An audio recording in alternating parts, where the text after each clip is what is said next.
One of the biggest challenges that organisations have when reviewing pipeline is understanding change and movement. Their core system is very, very good at reporting at a given point in time, but understanding how the pipeline has changed from last week to this week is inherently difficult, if not impossible. Ebsta has brought a new way of viewing this information, fully embedded inside Salesforce. And what you can see here is ultimately how the pipeline is broken down.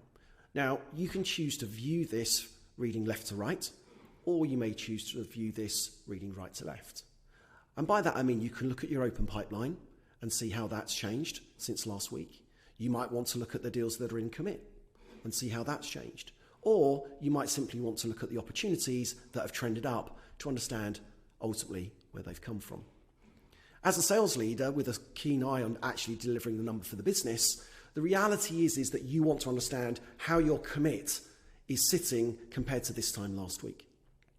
In this instance, we can see that we have a number of opportunities that have sat still, remained idle, but more worryingly, we actually have a number of opportunities that have trended down.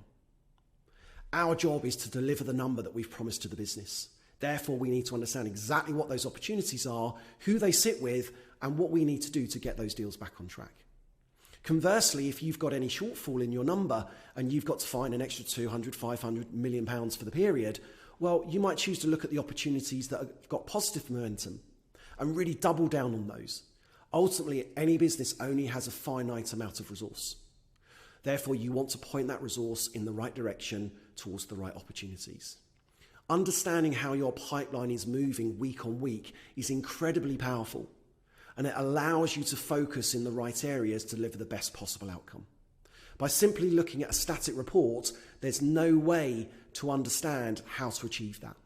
And again, all of this is gearing towards you delivering a far more accurate, predictable, and confident sales forecast.